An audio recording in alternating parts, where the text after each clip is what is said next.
என்னுடைய சாட்சியை நான் உங்களோடு பகிர்ந்து கொள்றதுல நான் ரொம்ப சந்தோஷப்படுறேன். என்னோட வாழ்க்கையில் ஆண்டவர் இயேசு கிறிஸ்து செய்த அற்புதத்தை நான் உங்களிடத்தில் பகிர்ந்து கொள்ள போகிறேன். என்னோட வாழ்க்கையில் பார்த்தீங்கன்னா எங்கள் குடும்பத்தை குறித்து சொல்லணும் அப்படின்னு சொன்னால், எங்கள் அப்பா ஒரு நல்ல ஒரு பேங்க்கில் வேலை பார்த்த ஒரு பேங்க் ஆஃபீஸர், கோஆப்ரேட்டிவ் பேங்க் அப்படின்னு சொல்லி ஒரு பேங்க்கில் வேலை பார்த்தாங்க. அப்புறம் அம்மாவுடைய அப்பா தாசில்தார். அம்மா ஒரு நல்ல வசதியான வீட்டை சேர்ந்த என்னுடைய அம்மா, நல்ல வசதியான குடும்பம். அப்போது என்னோட அப்பா நல்லா தான் எங்களை நல்லா வளர்த்தாங்க, நல்லா ஆளாக்குனாங்க. நாங்கள் நல்லா படித்தோம். அப்பா வேலைக்கு போயிட்டு அந்த பேங்க் வேலையில் இருக்கிற வரைக்கும் நல்ல ஒரு தகப்பனாக இருந்தார். ஆனால் அவருக்கு திடீர்னு என்ன ஆயிடுச்சுன்னா, அந்த பேங்க் வேலை திடீர்னு அவருக்கு என்ன ஆயிடுச்சு, இல்லாமல் போயிடுச்சு. அது ஒரு அரசாங்கத்தில் ஒரு உத்தரவு கொடுத்து கோஆப்ரேட்டிவ் பேங்க்கில் பேங்க் வேலை இல்லாமல் போயிடுச்சு. அப்போல்லாம் நாங்கள் குட்டி குட்டி பிள்ளைங்க, எங்கள் வீட்டில் 3 பேர், நாங்கள் சின்ன சின்ன பிள்ளைங்க படிச்சுக்கிட்டு இருக்கோம். அப்போ திடீர்னு வேலை போச்சு அப்படின்னு சொன்னால் எப்படி இருக்கும் குடும்பத்தில்? அப்போ கஷ்டம், வறுமை. அந்த சமயம் பார்த்து எங்கள் அப்பா என்ன செய்திருந்தாருன்னா, ஒரு நல்ல ஒரு வீடு கட்டணும்னு ஒரு ஆசையில் அம்மாவுடைய நகையெல்லாம் விற்று நல்ல ஒரு வீடு, அழகான ஒரு வீடை கட்டினார். அந்த சமயம் பேங்க் வேலை இருக்குன்ற சந்தோஷத்தில், வருமானம் இருக்குன்ற சந்தோஷத்தில் நிறைய கடன் வாங்கிட்டார். வேலை இருக்குல்ல, அதனால கவர்மெண்ட் வேலை இல்லை, அதனால் எப்படியாச்சும் பணத்தையெல்லாம் கட்டிடலான்னு கடன் வாங்கி நல்ல ஒரு பெரிய வீடை கட்டினார். ஆனால் அந்த சமயம் பார்த்து எங்கள் அப்பாவோட வேலை என்ன ஆயிடுச்சு, இல்லாமல் போயிடுச்சு. அப்போது வேலை இல்லை, கடன், வீடை கட்டி கடன் ஆயிடுச்சு. குடும்பத்தில் வறுமை, பிள்ளைகள் நாங்கள் 3 பேர் படிச்சுக்கிட்டு இருக்கோம். அப்படிப்பட்ட சூழ்நிலையில் மேலும் மேலும் கடன் பெருகுது. அப்போ வீடை என்ன பண்ணுறாங்க, அடமானம் வைக்கிறாங்க. வீடை அடமானம் வச்சு கடன் மேலும் மேலும் பெருகுது. நாங்கள்லாம் சின்ன பிள்ளைங்க, சாப்பிட்றதுக்கே என்ன ஆகுது, ஒரு கஷ்டம் உண்டாகுது. அப்படிப்பட்ட ஒரு சூழ்நிலையில் வீடை என்ன பண்ணுறோம், கடன்காரர் எந்த கடன்காரனுக்கு எழுதி கொடுத்தோமோ, எவ்வளோ ஒரு கொஞ்சம் ரூபாய் வாங்கி, ஒரு 60,000 70,000 வாங்கி, அப்போ இருந்த மதிப்பு ஒரு 10 லட்சம்லாம் இருக்கும் அந்த வீடு. அப்போவே என்ன பண்ணிட்டாங்க, அவங்க பேருக்கு மாற்றி எங்களை ஏமாற்றி எங்களை வீட்டை விட்டு துரத்திட்டாங்க. நடு ரோட்டுக்கு நாங்கள் வந்துட்டோம். அப்பாவுக்கு வேலை இல்லை, கடன், வீடை இழந்துட்டோம். நாங்களாம் சின்ன பிள்ளைங்க படிச்சுட்ருக்கோம். அப்போது எங்களை ஒரு வாடகை வீட்டில் தான் இருக்கிறோம். அப்போ அந்த சமயத்தில் எங்கள் அப்பாவுக்கு வேலையும் சரியாக அமையலை. அம்மாவும் 10ஆம் கிளாஸ் தான் படிச்சிருக்காங்க. அவங்களுக்கு உங்களை மாதிரி கூட நீங்களாம் பார்த்தீங்கன்னா ஒரு நாள் வேலைக்கு போனீங்கன்னா ஒரு 200 300 சம்பாதிக்கிற திறமையை கடவுள் கொடுத்துருக்காரு. எங்கள் அம்மாவுக்கு எதுவுமே தெரியாது. 4 பேர்கிட்ட நின்று பேசக்கூட அவங்களுக்கு என்ன தெரியாது. ரொம்ப வெக்கப்படக்கூடிய சுபாவம் உள்ளவங்க, வெளியில் ஆட்டி பேசக்கூட மாட்டாங்க. அப்போது அவங்களுக்கு வேலைக்கு போகவும் தெரியல. அப்போ அம்மாவுக்கும் வேலைக்கு போக முடியாது, அப்பாவுக்கும் இருந்த வேலையும் போச்சு. இப்படிப்பட்ட சூழ்நிலையில தான் அப்போது அப்படியே நாங்கள் ஆண்டவர் இயேசு கிறிஸ்துவை தேட ஆரம்பித்தோம். இப்படிப்பட்ட அதாவது தெருவில் நிற்கப்பட்ட ஒரு சூழ்நிலை. அப்போ என்னாச்சு, வாடகை வீட்டிலலாம் இருக்கும் பொழுது கடன்காரர்கள்லாம் எங்களை தேடி வருவாங்க. அப்போது நான் காலேஜ் படிக்க ஆரம்பித்தேன். எங்கள் அப்பா எப்படியோ கஷ்டப்பட்டு என்னை காலேஜ் சேர்த்து வச்சார், என்னோட அண்ணனையும் காலேஜ் சேர்த்து வச்சார். இப்படி படிக்க கஷ்டத்தின் மத்தியில் படிக்க ஆரம்பித்தோம். ஆனால் கடன்காரர்களுடைய தொல்லை அதிகம். அப்போ என்னாச்சு, வீட்டில் இருக்கிற பீரோ, கட்டில் எல்லாத்தையும் என்ன பண்ணிட்டாங்க, ஒரு கடன்காரர்களும் தூக்கிட்டு போக ஆரம்பிச்சிட்டாங்க. இப்போ என்னாச்சு, போடி நாயக்கனூர் அப்படின்ற ஒரு ஊரில் தான் இருக்கிறோம். அப்போ அந்த சமயம் எங்களால் என்ன பண்ண முடியல, கடனுடைய தொல்லை தாங்க முடியாமல் ஊரை விட்டு என்ன பண்ணுறோம், வரோம். எங்கள் வீட்டில் இருந்த பொருள் எல்லாவற்றையும் விட்டுட்டு ஒரு அனாதையாக கையில் வெறும் ட்ரெஸ்ஸோட, துணியோட நாங்கள் போடி நாயக்கனூர் என்ற ஊரில் இருந்து கடனுக்கு பயந்து ஊரை விட்டு ஓடி வந்த குடும்பம் எங்கள் குடும்பம். மதுரை அப்படின்ற ஊருக்கு நாங்கள் வர்றோம். அப்போ கடனுக்கு பயந்து ஓடி வந்து அப்புறம் அங்கே ஏதோ ஒரு இடத்துல இருந்து எந்த பொருள் கூட இல்லை, எதுவுமே சமையல் பண்ண கூட ஏதோ 4 சட்டி பாத்திரம் மட்டும்தான் அப்பா ஒரு பையில போட்டு கொண்டு வர்றாரு. அப்படிப்பட்ட ஒரு கைவிடப்பட்ட நிர்கதியான சூழ்நிலையில வந்த குடும்பம் தான் எங்கள் குடும்பம். அப்போதான் ஆண்டவராக இயேசு கிறிஸ்துவை தேட ஆரம்பித்தோம், இயேசுப்பாவை தேட ஆரம்பித்தோம். ஏன் நம்முடைய வாழ்க்கையில் இவ்வளோ கஷ்டம், ஏன் நம்முடைய வாழ்க்கையில் இவ்வளோ தரித்திரம், ஏன் நம்முடைய வாழ்க்கையில் இவ்வளோ கடன் பிரச்சனை, என்ன காரணம் அப்படின்னு சொல்லி எங்களுக்கு புரியவே இல்லை. ஆனால் எங்களோட அப்பா என்ன ஆயிட்டாரு, இந்த சூழ்நிலைகள், இந்த பிரச்சனைகளை பார்த்து பெரிய ஒரு குடிகாரனாக மாறிட்டார். குடும்பத்துலேயும் இப்படி வீடையும் இழந்துட்டோம், வேலையும் இழந்துட்டோம், சாப்பாட்டுக்கே வெளியில்லை. அந்த சூழ்நிலையில் அப்பாவை இப்போ எப்படி ஆயிட்டாரு, ஒரு பெரிய குடிகாரனாக அவர் அவர் அவர் எங்கேயாவது விழுந்து கிடப்பார். அந்த மாதிரியான ஒரு சூழ்நிலையில் எங்கள் அப்பாவும் இருந்துட்டார். அப்போ என்ன செய்யறது அப்படின்னே எங்களுக்கு தெரியல, பிள்ளைகளாகி எங்களுக்கு. ஆனால் ஒன்றை மாத்திரம் நாங்கள் பிடித்து கொண்டோம், ஆண்டவராக இயேசு கிறிஸ்துவை, என்னை உண்டாக்கின என் தகப்பன். நான் எப்பவுமே அடிக்கடி சொல்லுவேன், என்னுடைய அப்பா இயேசு கிறிஸ்து. என்னுடைய அப்பா யாரு தெரியுமா? நம்ம எல்லாருக்கும் அப்பா யாரு தெரியுமா? ஆண்டவராகிய இயேசு கிறிஸ்து. அவர் தான் வானத்தையும் பூமியும் எல்லாவற்றையும் படைத்தவர். என்னையும் உங்களையும் இந்த பூமியிலே உண்டாக்கினவர். அல்லேலூயா. ஆமா, ஏசப்பா தான் எல்லாத்தையும் படைச்சார். ஏசப்பா ஒரு மத சம்பந்தமான கடவுள் கிடையாது. ஏசப்பா அப்பா, எல்லாருக்கும் அப்பா. எனக்கு அப்பா, ஏன்னா எனக்கு அப்பாவுடைய அன்பு இல்லாம போயிருச்சு. என்னை பராமரிக்கிறதுக்கு, என்னை பாதுகாக்கிறதுக்கு எங்களுக்கு யாருமே கிடையாது. தாய் தகப்பனும் இப்படி இந்த சூழ்நிலையில கர்த்தரை உறுதியாய் பற்றி பிடித்து கொண்டோம். ஆண்டவரை தேட ஆரம்பிச்சோம். வாலிப காலங்கள்ல திருமண வயது, அந்த சூழ்நிலை நான் ஒரு இடத்துக்கு வேலைக்கு போனேன். ஏன்னா வீட்டுல குடும்பத்துல வறுமை கஷ்டம். அப்ப நான் என்ன பண்ணேன், சம்பாரிச்சு என்னால முடிஞ்ச காசை என்னுடைய குடும்பத்துக்கு கொடுத்து அப்படிதான் நாங்க சாப்பிட்டோம். ஒரு படிப்பு முடிஞ்சு, காலேஜ் முடிஞ்சு ஒரு 3.5 வருடம் நான் இப்படிதான் ஒரு இடத்துல போய் அக்கௌண்டன்ட்டாக வேலை பார்த்து அதுல வரக்கூடிய வருமானத்தை வச்சு எங்க குடும்பத்துல எல்லாரும் சாப்பிட்டோம். அந்த சூழ்நிலையில திடீர்னு எனக்கு ஒரு பலவீனம் வந்தது. அப்பதான் ஆரம்பம் ஏசப்பாவை ஏத்துக்கொண்ட ஆரம்ப நாட்கள். ஆண்டவர் ஏசப்பாவை பிடிச்சுக்கிட்டோம். ஆண்டவரே ஏசப்பா, எங்களுக்கு யாருமே இல்லை, எனக்கு அப்பாவும் கிடையாது, எங்களுக்கு எந்த வசதி வாய்ப்பும் கிடையாது, எங்களுக்கு சொந்தம் யாருமே கிடையாது. ஏசப்பா, நீங்க தான்ப்பா எனக்கு அப்பா. என்னைய படைச்சது, என்னை ஒருவேளை எங்க அப்பா பெற்றிருக்கலாம், எங்க அம்மா பெற்றிருக்கலாம், ஆனா என்னைய படைச்சவர் நீங்க, என்னை கைவிடவே மாட்டீங்க அப்படின்னு சொல்லி ஏசப்பாவை உறுதியா பற்றி பிடிச்சுக்கிட்டேன் நான். அப்போ திடீர்னு எனக்கு பலவீனம் வந்தது. அப்போ அந்த சமயம் தான் நான் ஏசப்பாவை ஏத்துக்கிட்ட புதுசு. அப்போ ரொம்ப சோர்ந்து போயிட்டேன். என்னடா இது, வீட்டுலதான் பிரச்சனை, குடும்பத்துலதான் இவ்வளவு பிரச்சனை, இந்த சமயத்துல இப்ப நமக்கு உடம்புல பலவீனம், வயிற்றுல எனக்கு கட்டி இருக்குன்னு சொல்லிட்டாங்க. அப்புறம் அந்த கட்டியை ஆப்ரேஷன் பண்ணி தான் எடுக்கணும்னு சொல்லிட்டாங்க. எனக்கு வயது அப்பொழுது 24 வயது. 2007 வருடம். இப்ப 2024 வருடம். அப்போ 2007 வருடத்துல எனக்கு திருமணம் ஆகல, கல்யாணம் ஆகல. அப்போ எனக்கு வயிற்றுல கட்டி இருக்குன்னு சொல்லிட்டாங்க. அப்புறம் அந்த கட்டியை ஆப்ரேஷன் பண்ணி தான் எடுக்கணும். எங்க வீட்டுல தான் உங்களுக்கே தெரியும், எப்படின்னு சொன்னேனே, வறுமை, தரித்திரம், சாப்பாட்டுக்கே வழி இல்லை, எங்க போய் எந்த ஆஸ்பத்திரி. ஆனா நான் வேலை பார்த்தது ஒரு தெய்வீக சென்டர்னு சொல்லி ஒரு ஹாஸ்பிட்டல். அதனால அங்க இருக்கக்கூடிய டாக்டர்ஸ் எல்லாம் எனக்கு உதவி செஞ்சாங்க. நான் ஜோம் பண்ணிட்டு போனேன். ஏசப்பா, நான் உங்களுடைய பிள்ளை, ஏசப்பா நான் உங்க மகப்பா, நான் உங்க நாமத்தை நம்புற மகள். ஏசப்பாவை நம்புறவங்களை நீங்க கைவிட மாட்டீங்கன்னு சொல்லியிருக்கீங்கல்ல. ஏசப்பா, எங்களுடைய வியாதிகளை எல்லாம் சிலுவையில நீங்க சுமந்திருக்கீங்கன்னு சொல்லியிருக்கீங்கல்ல. ஏசப்பா, எங்களுக்காக தானப்பா நீங்க ரத்தம் சிந்தினீங்க. அப்ப என்னுடைய இந்த வியாதிக்கும் சேர்த்து நீங்க ரத்தம் சிந்திட்டீங்க, ஜீவனை கொடுத்துட்டீங்க. சிலுவையில உங்க கையில காலில எல்லாம் ஆணி அடிச்சது என் வியாதிக்கு சேர்த்து தானே ஆண்டவரு அப்படின்னு சொல்லிட்டு ஜோம் பண்ணிட்டு நான் போனேன். அப்ப ஆஸ்பத்திரியில போகும்போது ஆப்ரேஷனுக்காக என்னை ரெடி பண்ணாங்க. ஆப்ரேஷனுக்கு ரெடி பண்ணி என்னோட வயிற்றுல ஒரு சிரிஞ்சு வழியாக அந்த கட்டியினுடைய ஒரு சின்ன துகளை எடுத்து டெஸ்ட்டுக்கு அனுப்பிட்டு அதுக்கப்புறம் ஆப்ரேஷன் பண்ணணும்னு சொல்லி என்னை ஆப்ரேஷன் தியேட்டர் கொண்டு போனாங்க. ஆனா ஆண்டவர் பெரிய அற்புதத்தை செய்தார். அந்த கட்டி அந்த நாளிலே தண்ணீராய் மாறிற்று. ஹல்லேலூயா, ஹல்லேலூயா. கர்த்தர் இயேசு கிறிஸ்து உயிரோடு இருக்கிறார். அவர் ஜீவனுள்ள தேவன். அவரை நம்பி அவருடைய பாதத்துல விழுகிற பிள்ளைகளை ஒரு நாளும் என்ன செய்கிறது இல்லை, கைவிடுகிறதே இல்லை. எப்படிப்பட்ட வியாதியாக இருந்தாலும் இயேசுவை நம்பினால், இயேசு கிறிஸ்துவின் தழும்புகளால் நான் சுகமானேன். ஏசப்பா, உங்க ரத்தம் எனக்காக தான்ப்பா சிந்திருக்கீங்க, இந்த சிலுவையில நீங்க எனக்காக அடிக்கப்பட்டிருக்கீங்கப்பா, நான் நம்புறேன் ஆண்டவரே, உங்களை நம்புறேன்ப்பா.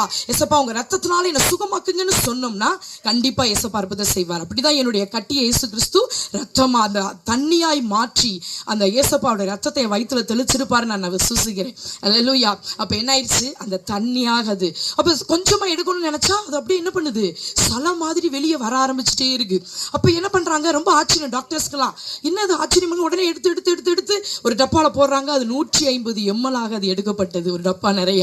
அது என்கிட்ட காமிச்சாங்க. ஒரு மஞ்சள் கலர்ல சலமாக இருந்தது. கட்டி என்னவாய் மாறியது, தண்ணியாய் மாறியது. என் தேவனால் கூடாத காரியம் ஒன்றுமே இல்லை. அல்லேலூயா. அவரால கூடாத. ஒருவேளை இங்க இருக்கக்கூடிய உங்கள்ட யாருக்காவது பலகீனோ சோர்வுகள் இருந்தா பயப்படாதீங்க. ஏசப்பான்னு சொல்லி கூடப்பா, நீங்க தான்ப்பா எனக்கு அப்பா, என்னை படைச்சது நீங்க தான் ஆண்டவரே, எனக்காக நீங்க ரத்த சிந்தனீங்க, நான் நம்புறேன் ஏசப்பா. சிலுவையில நீங்க எனக்கு அடிக்கப்பட்டதையும் உங்க கைகள்லையும் கால்கள்லையும் அடிக்கப்பட்ட அந்த தழும்புகள், அந்த கரங்கள்ல விழுந்த ரத்தம் என்னை வியாதியிலிருந்து சுகமாக்குது நம்புறேன் ஆண்டவரே, நீங்க மனசார சொன்னீங்கன்னா போதும், உங்க உடம்புல உங்களுக்குள்ள என்ன வியாதி இருந்தாலும் அதை ஆண்டவராக இயேசு கிறிஸ்து மறைய வைக்க அவர் வல்லவராய் இருக்கிறார். அதற்கு உங்கள் முன்னாடி நான் ஜீவனோடு சாட்சியாக நிற்கிறேன். அல்லேலூயா. அது மட்டும் இல்லைங்க, அதுக்கப்புறம் என்ன ஆயிடுச்சு, அந்த தண்ணியா வெளியில ஏறிடுச்சு. ஆனா அது என்ன டெஸ்ட்னு சொல்லி கண்டுபிடிக்கணும்ல, எப்படி இந்த சாலம் இது உருவாகுச்சு, அப்படி அது டெஸ்ட்டுக்கு அனுப்பிக்கிறாங்க. எல்லாமே நல்லா ஆயிடுச்சுன்னு சந்தோஷமா இருக்கிறேன். அப்ப பாருங்க, எனக்கு 24 வயசு, எல்லாமே சரியாயிடுச்சு, நான் சந்தோஷமா இருக்கிறேன். எனக்கு ரிப்போர்ட் வருது, ரிப்போர்ட்ல எனக்கு டிபி வியாதி இருக்குன்னு சொல்லிட்டாங்க. பாருங்க எவ்வளவு எவ்வளவு கஷ்டம். நம்ம நினைக்கிறோம், சில நேரங்கள் நினைக்கிறோம், கடவுள்லாம் இருக்காரா, ஏன் நம்மளோட வாழ்க்கையில் இவ்வளவு கஷ்டம் வருது, ஏன் இவ்வளவு வேதனை, இவ்வளவு ஒரு சந்தோஷமே நம்ம வாழ்க்கையில வராதா அப்படின்னு நம்ம நிறைய நேரம் நினைக்கிறோம். உட்கார்ந்துட்டு இருக்க நிறைய பேர் நீங்க நினைக்கிறீங்க, ஆண்டவர் உங்களோடு கூட பேசுகிறார். நீங்க உங்களை உண்டாக்கின ஆண்டவராக இயேசு கிறிஸ்து உங்களுக்கு ஜீவனையும் சுகத்தையும் சந்தோஷத்தையும் சமாதானத்தையும் கண்டிப்பாய் தருவார். அல்லேலூயா.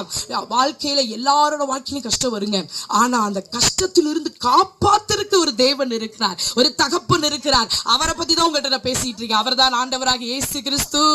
அல்லேலூயா. ஆமாங்க, இயேசப்பா அதுக்காக தான் வந்தார். அவர் கடவுள், ஆனால் மனிதனாய் பூமிக்கு வந்தார். 2000 வருஷத்துக்கு முன்னாடி ஏன் வந்தாரு, சிலுவை ஏன் அடிக்கப்பட்டாரு, எனக்காக உங்களுக்காக ரத்தம் சிந்தி ஜீவனை ஏன் கொடுக்கணும், இப்படிப்பட்ட வியாதியிலிருந்து என்னை உங்களை காப்பாத்துறதுக்காய், இப்படிப்பட்ட மரணத்திலிருந்து, மரணம் என்ற பயங்கரமான கொடூரத்திலிருந்து நம்மளை காப்பாற்றுகிறதற்காகத்தான் இயேசு கிறிஸ்து பூமிக்கு வந்தார். அதை நான் நம்பினேன், விசுவாசிச்சேன். என் வாழ்க்கையில வந்த எல்லா போராட்டத்தையும் இயேசுவின் நாமத்தினால நான் ஜெயிச்சேன். ஹல்லேலூயா. இன்னைக்கு உங்க முன்னாடி நான் உயிரோட நிக்கிறேன். ஹல்லேலூயா. டிபி வியாதி வந்தபோது டாக்டர் எனக்கு என்ன தெரியுமா சொன்னாங்க, அப்ப ரொம்ப மெலிஞ்சிருப்பேன். அப்போ இப்ப எனக்கு வெயிட் பார்த்தா வெயிட்டை குறைக்க சொல்றாங்க. அப்ப ரொம்ப மெலிஞ்சிருப்பேன். அப்ப டாக்டர் சொன்னாங்க, உன்னுடைய உடம்புல வெயிட் போட்டாதான் ஓ வியாதி சுகமாகுதுன்னு அர்த்தம். நீ ஒருவேளை உடம்புல வெயிட் போடலைன்னா உன் வயிற்றுல இருந்த அந்த கட்டி மறுபடியும் என்ன ஆயிருது, பெருசாகி வளர்ந்து நீ என்ன ஆயிருவ, இந்த டிபி வியாதினால என்ன ஆயிருவ, செத்து போகிறதுக்கு வாய்ப்பு இருக்குது. டிபி வியாதி பத்தி உங்களுக்கு தெரியும் தானே, அது ரொம்ப மோசம். அது முத்திருச்சுன்னா உடல்ல இருக்கக்கூடிய உறுப்புகள் எல்லாம் அரிச்சிடும். நம்ம கிராமத்திலேயே நிறைய பேர் டிபி வியாதினால இறந்தவங்க உங்களுக்கு தெரியும். நான் நிறைய பேரை பார்த்தேன். ஏன்னா டிபி வியாதி சாதாரண வியாதி கிடையாது. அதை கவனிக்கல அப்படின்னா அது உறுப்புகளை பாதித்து அது மரணத்தை உண்டு பண்ணிடும். அப்ப எனக்கு அந்த டிபி வியாதி இருக்குன்னு சொன்னாங்க. என்கிட்ட காசு பணமெல்லாம் இல்லை. டாக்டர்கிட்ட போய் சொன்னேன். அப்ப சொன்னாரு, ஒரு நாளைக்கு 40 ரூபா செலவழிச்சு நல்ல ஒரு மெடிக்கல் ஸ்டோரில் போய் மாத்திரை வாங்கி சாப்பிடுமா சரியாயிரும். நான் சொன்னேன், சார் நான் சம்பாரிச்சு தான் போய் என்ன பண்ணணும், காசு கொடுத்து நாங்கள் சாப்பிட்டுட்டு இருக்கிறோம். இந்த சூழ்நிலையில் 40 ரூபா தினமும் எனக்கு கொடுக்குறது, என்னப்பா 40 ரூபா உனக்கு செலவழிக்க மாட்டாங்களா உங்கள் வீட்டில்? சார் என் குடும்ப சூழ்நிலை அப்படி தான். அப்போ சொன்னார், சரி நான் உனக்கு கவர்மெண்ட் மாத்திரை எழுதி தரேன். நான் சொன்னேன், சார் நான் மனசுக்குள்ளே நினச்சிட்டேன், சார் நான் மாத்திரையெல்லாம் நம்பலை, டாக்டர் எல்லாம் நம்பலை, இதெல்லாம் சும்மா என்னுடைய பயத்துக்காக தான் நான் இதெல்லாம் சாப்பிட்டுக்கிறேன். ஆனால் எனக்கு சுகம் கொடுக்குற ஒருத்தர் இருக்கிறார், அவர் ஆண்டவராக இயேசு கிறிஸ்து. எனக்காக ரத்தம் சிந்தின ஒரு தேவன் இருக்கிறார், எனக்காய் உயிர் கொடுத்த தெய்வம் ஒருவர் இருக்கிறார், அவரை நம்புகிறேன். நான் இந்த மாத்திரைகளை என் ஆண்டவர் இயேசு பவர் உள்ளதாய் மாற்றி விடுவார். அல்லேலூயா. ஆமா, அது மாத்திரையோ அது பவர் இருக்கோ இல்லையோ என்னை சுகமாக்குவார். நான் கொடுங்க, நான் சாப்பிட்றேன், கர்த்தர் பார்த்துக்குவார் எல்லாத்தையும் அப்படிதான் சொல்லி வாங்கி சாப்பிட்டேன். ஆண்டோடைய கிருபையினால கிட்டத்தட்ட 8 மாதம் 9 மாதம் இந்த மாத்திரைகளை சாப்பிட்டேன். ஆனா எனக்கு இந்த வயிற்று வலி பின்பகுதியில் என்னால் நிற்கவே முடியாது, பயங்கர கடுமையான வலி இருக்கும். அந்த சமயத்துல எனக்கு திருமணம் அந்த 2007 முடிஞ்சு அந்த 2008 ஸ்டார்டிங்ல எனக்கு கல்யாணம் நடந்தது. நம்ம பாஸ்டே அவங்க தான் என்னை திருமணம் முடிச்சாங்க. அப்பெல்லாம் எனக்கு இந்த பேக் பெயின், அந்த முதுகு வலி பயங்கரமா இருக்கும். அப்பெல்லாம் பயப்படுவேன். அப்ப கல்யாணம் ஆகி ஒரு 2-3 மாசத்துல திருப்பி ஸ்கேன் பண்ண போனோம். மறுபடியும் அந்த கட்சி எதுவும் ஃபார்ம் ஆயிடுச்சோ பயந்துகிட்டு. ஆனா போய் செக் பண்ணி பார்த்ததுல ஒண்ணுமே இல்லை, பரிபூரண சுகத்தை கர்த்தர் கொடுத்து விட்டார் என்று சொல்லி டாக்டர்களா ரிப்போர்ட் கொடுத்தாங்க. கர்த்தர் பெரியவர். இன்னைக்கு நான் டிபி வியாதியில் இருந்தோம், அந்த பயங்கரமான ஆபத்தில் இருந்தும், என் குடும்பத்துக்கு வந்து அந்த அவமானம், நிந்தை, என்னுடைய தகப்பனாருடைய வாழ்க்கையில் நடந்த அந்த பயங்கரமான காரியம், இவைகள் எல்லாவற்றிலிருந்தும் இன்னைக்கு நான் காப்பாற்றப்பட்டு உங்க முன்னாடி ஒரு முழு மனுஷியாக, ஒரு கர்த்தருடைய மகளாக, உங்களுக்கு எல்லாருக்கும் இயேசப்பா பத்தி சொல்றதுக்கு ஒரு உயிருள்ள ஒரு மகளாக நிற்கிறேன் என்றால் அதற்கு காரணம் என் அப்பா இயேசப்பா தான். அல்லேலூயா. ஆகையால இங்க கூடி இருக்கிற ஒவ்வொருவரும் ஆண்டவராக இயேசு கிறிஸ்துவ அப்பாவா ஏற்றுக்கொள்ளுங்க. அவர் ஒரு கடவுளாக இருக்கிறார், அது உண்மைதான், அது மாற்றமே இல்லை. ஆனா அது எல்லாவற்றுக்கும் மேல அவர் தகப்பன், அவர் அப்பா. அப்பான்னு சொல்லி நீங்க இருக்கிற இடத்துல கூப்பிட்டீங்கன்னா இயேசு கிறிஸ்து உங்க வாழ்க்கையில கடன் பிரச்சனையா இருக்கலாம், வறுமையா இருக்கலாம், தரித்திரமா இருக்கலாம், சரீர பலவீனமா இருக்கலாம், மரண போராட்டமா இருக்கலாம், எதுவாக இருந்தாலும் ஆண்டவர் இயேசு கிறிஸ்து அவருடைய இரத்தத்தினால், அவர் தழுவுகளால் சுகத்தை கொடுப்பார். அல்லேலூயா. ஆமென். ஒரே ஒரு நிமிஷம் கண்களை மூடுவீங்களா? உங்களுக்காக நான் ஜெபிக்க விரும்புகிறேன். ஹல்லேலூயா, ஹல்லேலூயா. தகப்பனே உமக்கு ஸ்தோத்திரம். ஒருவேளை யாருக்காச்சும் பலவீனத்தோடு இருந்தீங்கன்னா உங்களுக்காக நான் ஜெபிக்க விரும்புறேன். ஒருவேளை எங்களை குடும்பத்தை போல கடன் பிரச்சனையால, தரித்திரத்தினால ஏதாவது ஒரு எங்க குடும்பத்துல இப்படி சந்தோஷம் வராதா, நாங்க ரொம்ப கஷ்டத்துல இருக்கோம், இது போலதான் நாங்களும் பயங்கரமான கஷ்டத்துல இருக்கோங்க அப்படின்னு சொல்லி யாராச்சும் நினைச்சீங்கன்னா ஏசப்பா பார்த்து, அப்பா அப்பா அப்பா இப்ப கூட அப்பா ஆண்டவரே இந்த சகோதரி இந்த பாஸ்டர் அம்மா பேசுனாங்களே ஆண்டவரே, அவங்க வாழ்க்கையில நீங்க அற்புதம் செஞ்சீங்களேப்பா ஆண்டவரே, அவங்களுக்கு நீங்க அப்பாவா இருந்தீங்களேப்பா, அதே போல எனக்கும் நீங்க அப்பாவா வேணும்னு சொல்லி உங்க மனசார நீங்க கூப்பிடுவீங்களா? யாரெல்லாம் கண்களை மூடி கூப்பிடுறீங்களோ, ஹல்லேலூயா ஹல்லேலூயா ஹல்லேலூயா, என் அப்பா இயேசு உங்களை தொடுவார். நான் விசுவாசிக்கிறேன். என்னை சுகப்படுத்தி இந்த 16 ஆண்டுகளாக என்னை உயிரோடு உங்க முன்னாடி நிறுத்தி இருக்கிறாரே, என்னை சுகத்தோடு நிறுத்தி இருக்கிறாரே. கடன் பிரச்சனையினால் தற்கொலை பண்ணி சாக வேண்டிய எங்க குடும்பத்தை இந்த நாளிலே எங்களை சாட்சியாய் என்னுடைய அண்ணன் அண்ணி 2 பிள்ளைங்க அழகா சந்தோஷமா குடும்பமா வாழ்றாங்க, இவ்வளவு ஆசீர்வாதமா இருக்கிறாங்கன்னா, என்னைக்கோ ஒரு நாள் கடன் பிரச்சனையில தற்கொலை பண்ணி சாக வேண்டி இருந்த எங்க குடும்பத்தை இன்னைக்கு எங்க தாயாரு தகப்பனாரு இயேசுவே கதின்னு கிடக்கிறாரு. குடியிலிருந்து எங்க ஏசப்பா எங்க அப்பாவை விடுதலை பண்ணிட்டாரு. இத்தனை அற்புதத்தை செய்த தேவன் என்னோட வாழ்க்கையில இன்னைக்கு உங்க முன்னாடி என்ன ஜீவனுள்ள சாட்சியா உயிரோட வச்சிருக்காரு. இந்த கிராமத்துல இருந்த 16 ஆண்டுகள் உங்க முன்னாடி உயிருள்ள சாட்சியா உயிரோட இருக்க வச்சிருக்காரு. என்னைக்கோ செத்து போயிருக்கணும். 16 வருஷத்துக்கு முன்னாடி நான் செத்து போயிருந்தேன்னா இந்த கிராமத்துக்கு நான் வந்திருக்க முடியாது, உங்களை பார்த்திருக்க முடியாது, இந்த ஆண்டவராக இயேசு கிறிஸ்து அன்பை நான் சொல்லியிருக்கவே முடியாது. என் வாழ்க்கையில இயேசு அற்புதம் செஞ்சதுனாலதான் நான் அப்ப சொன்னேன், அப்ப பொருத்தனை பண்ணினேன், அப்பா ஏசப்பா எனக்கு இந்த டிபி வியாதியிலிருந்து சுகம் கொடுத்தீங்கன்னா இந்த வாலிப காலத்துல என்னை யார் திருமணம் செய்வாள்? ஆண்டவரே, எனக்கு என்ன எதிர்காலம் இருக்கிறது? எனக்கு தகப்பனாரும் இப்படி, என் குடும்பம் இப்படி, என்னுடைய உடம்புல எவ்வளவு பலவீனம் வியாதி, என்னை யாருப்பா காப்பாத்துவா அப்படின்னு சொல்லி இயேசுவை நோக்கி நான் கூப்பிட்டேன். அன்று எனக்கு இயேசு சுகம் கொடுத்தது போல இன்று உங்களுக்கும் இயேசு சுகம் கொடுப்பார். யாரெல்லாம் உண்மையா கேட்கறீங்க? அப்பாவை நோக்கி கண்களை மூடிக்கங்க, பக்கத்துல யாரையும் பார்க்காதீங்க, வெக்கப்படாதீங்க, ஏசப்பான்னு கூப்பிடுங்க, ஏசப்பான்னு கூப்பிடுங்க. இப்ப இயேசு கிறிஸ்து இந்த இடத்துல அசைவாடி கொண்டிருக்கிறார். என் ஆண்டவர் இயேசுவின் ரத்தம் இந்த இடத்துல நிரம்பி இருக்கிறது. நிராபால ஷதுரா கலபா ஓரிகலபர ஷதிரிகிலே மதுரி கலபா துகலபரி ஷதரதலகரபா. ஆண்டவரே, அழுகையோடு கண்ணீரோடு பலவீனத்துக்காக, குடும்ப பிரச்சனைகளுக்காக, கடனுக்காக ஆண்டவரே யாரெல்லாம் ஜெபிக்கிறாங்களோ அவங்க வாழ்க்கையில என் ஆண்டவர் இயேசுவின் ரத்தம் இறங்குவதாக, இயேசுவின் தழும்புகளால் சுகம் உண்டாவதாக. எனக்கு கொடுத்த சுகத்தை இங்க வந்திருக்கிற அம்மாமார்களுக்கு, சகோதரிமார்களுக்கு தாங்க ஆண்டவரே. நீ ஜீவனுள்ள தேவனாய் இருக்கீங்கப்பா. அற்புதம் நடக்கட்டும் இயேசுவின் நாமத்தினாலே, சரீரங்களிலே சுகம் உண்டாகட்டும் இயேசுவின் நாமத்தினாலே. நீங்க எங்களுக்கு அப்பாவா இருக்கீங்கப்பா. உங்க அன்பு எங்களுக்கு வேணும் ஆண்டவரே. எல்லாவற்றுக்கும் மேலாக ஆண்டவரே, இந்த உலக வாழ்க்கைக்கு பிறகு உங்களோடு வாழக்கூடிய அந்த பரலோக வாழ்க்கை, நித்திய வாழ்க்கை எங்களுக்கு வேணும் ஏசப்பா. எங்கள் ஒவ்வொருவரையும் தொடங்க ஆண்டவரே. இந்த கூட்டத்தில் இருக்கிற ஒவ்வொருவரையும் தொடங்கப்பா, தொடங்க ஏசப்பா.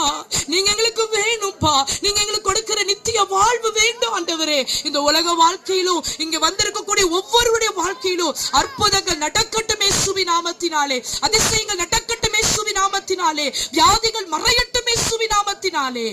இயேசு கிறிஸ்துவின் நாமத்தில் ஜெபிக்கிறோம் ஜீவனுள்ள நல்ல பிதாவே, ஆமென்.